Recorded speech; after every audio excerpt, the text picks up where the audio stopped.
fix the Fortnite tutor failed to connect to network backend services. Hey everyone, welcome back to the channel. So let's directly jump onto the topic. So first of all, you can check for server outages. For that, you have to visit the Epic Games server status page to see if there are any known issues with Fortnite server. If there is an outage, you will need to wait for it to be resolved before you can play.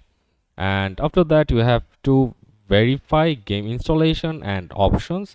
You have to open the Epic Game Launcher and click the three dots next to Fortnite and go to options and ensure that both Battle Royale and Save the World are checked. And after that, you have to click apply and then launch Fortnite. And after that, you have to check firewall setting. Your firewall might be blocking Fortnite. You'll need to add Fortnite as an exception in your firewall.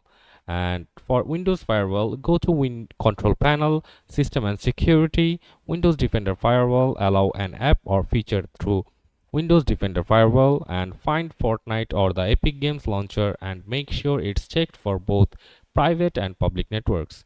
And for alternative, you can also try temporarily disabling your firewall to see if that resolves the issue.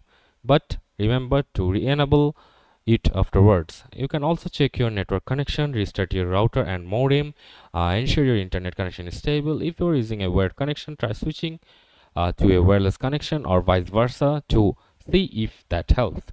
So that's it for this video. See you on the next one, guys.